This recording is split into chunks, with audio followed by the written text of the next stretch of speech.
Hi, my name is Lesley Lewis, and I am thrilled to be speaking on the summit. For this is my third time that the Change School has asked me to participate in the summit talks. And so this particular month is in regards to psychology, mental health, and I have been a psychologist for and counselor slash for close to 35 some odd plus years. And I've worked extensively with people in mental health, whether that be with individuals, couples, families. And one of my passions has been um, about third cultured kids and adult third cultured kids over the decades.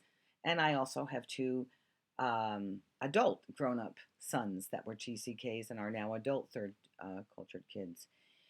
In reviewing some of the points about mental health and the psychological impact of the amount of moves that a third cultured kid takes, this can prove to be either very positive, or it can prove to be quite negative and anywhere else in between the continuum here. For some people and for some kids that were third cultured kids and now adults, the impact of moving has had very positive effects. For some others, and many others actually, the impact of having moved once, twice, three or four or five times in their childhood and in their teenagehood, as I say, has proved to be quite devastating. And I am going to address what can be um, examined in the mental health aspect. There can be this whole feeling, again, of course, as we know from the traditional third cultured kid and the books that are out about the rootlessness and the restlessness. But also, we can look at very important issues are also trust, compassion, um, relationships and maintaining relationships, and the joy, the sorrow, um, the pain, the happiness, and all the struggles that have gone along for some people that can't quite work out, the negative impact that moving has had on them. I suggest strongly that if you are into your adulthood, and even with third cultured kids as teenagers, but often when we are working with children, we don't know the impact that this could have until they become adolescents. And then usually adolescents might be very angry about a move. They may shut down. Their grades may start to fall. They may start, using drugs a lot more or drinking and so forth. But it isn't until you're a little bit older often that you don't see what the impact could have had. And I want to say to many of the adult third cultured kids is that if you have any of these feelings and they're quite intense and they linger and they have lingered with you for many years, I would suggest strongly that you try to get some counseling and work around the areas of what I see being trust. It's trusting yourself to be able to attach, to be able to have that sense of belonging and that recognition and the connections that are so vital for all of us as human beings, and which some adult third cultured kids find quite difficult to include or even have in their life. Something happens, there's a blockage, there's, oh, if I get too close, I'm going to leave, this person's going to leave, I'll get dumped, I can't get involved. And so there's always a cautiousness. There's a little bit of a holding back.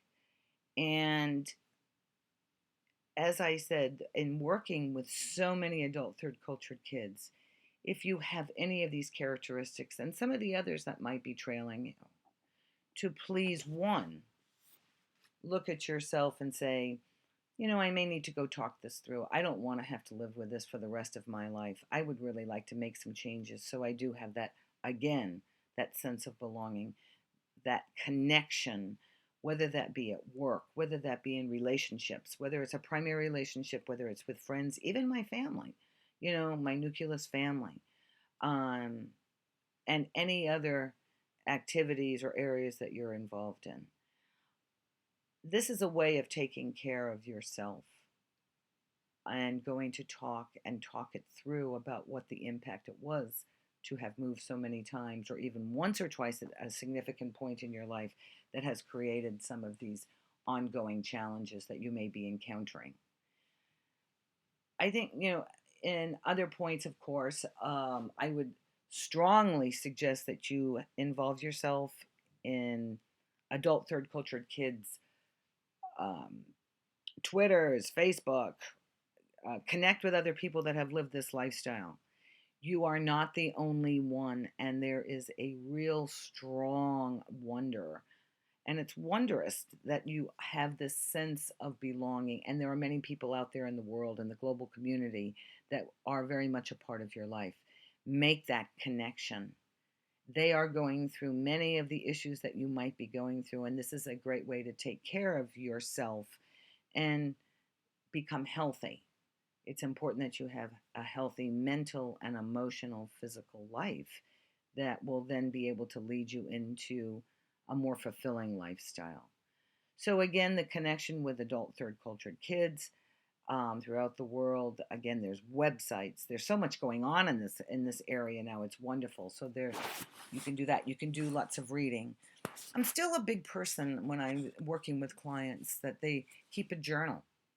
I think writing, and I don't mean on a laptop or on a computer, I mean take a pen or a pencil and write this out. It has been proven that the brain and working with the hand and the brain creates a different kind of emotion than you would have on your laptop.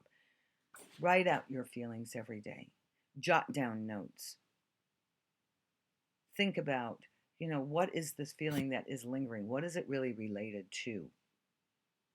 And so, if you can start keeping a journal and you start recognizing some of the key points about yourself, this is another good way to help you maintain a positive mental health aspect.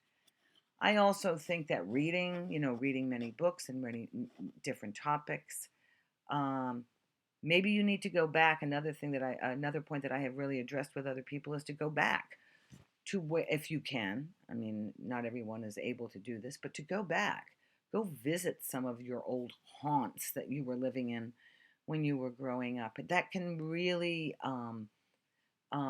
help people to be able to go through the memory lane, as I say, to walk through the different streets, go by the house that you lived in, go to the school that you attended, or schools, whatever, and see if you can put some closure on that part of your life and that pain or agony or the struggles that you have encountered or the feelings of displacement that may be related or attached to that. Um, the other point that I think is very important is to be able to state to the people that you are surrounded with now, whether they were third cultured kids, whether they moved or they still live in the same house that they lived in for the last 35 years, be able to express your feelings. Don't think people don't understand. We have this assumption, and I'll keep it within the context of the third cultured world or the adult third cultured world. Oh, people would never understand my lifestyle. And sometimes they might not exactly understand everything, but to be able, one, to be able to have people there to talk to, to to include people, because they may notice that you have this behavior or these emotions where you shut down on them, and they don't know why. They may think that you're angry, you're upset, they may think that they did something wrong. So try to include people, bring them along, um, and tell them how you're feeling, and to be able to explain where these feelings started to come from and when it happens and why it happens. A healthy mental health approach. I mean, yes, the physical, go work out and please do yoga and please meditate and be very mindful of who you are on a very present moment. But often we need to go back as human beings and reflect as to where did these feelings whether they're joyous feelings, whether they're, elated, you're happy, you're over the moon, or these are you feeling really kind of bummed out. And you need to identify and be able to tag where did they come from? How did they accumulate? So go back and think about, and also another good strategy is how do I want to be? How do I want to be? Often we don't know what our goals are for ourselves. So sit down and think about how do I want to be and how am I going to get there? And what do I want to keep and what would I try to eliminate? And what's really just really part of my personality that I'm going to maintain. But think about who you are. Where are you going? And you can start to incorporate this into to your being. These are just a few points. This is a very, very short tape. I would love to be able to talk to you more about how you can heal and healing and meditation. Healing. How do you heal? We all know how to heal a wound if we're bleeding, but how are we going to heal this inside of us? And how do we want to maintain and look at a lifestyle and connect with our communities, be involved with our communities, be connected with our families, our loved ones, and people at work? If you want to feel connected, then start connecting. On that note, please, if you ever want to get in touch with me, I'm available. I spend most of my time in Hong Kong. I've been there for over 30 years. I have a private practice. I also do executive coaching, and I do a lot of cross-cultural training. I'm also spending some time now in North America, in Canada, and the United States. But you are always able to get in touch with me through the Change School. I hope this few minutes has been of some assistance to you. Again, if you have any questions, please feel free to contact me. Thank you very much. Bye-bye.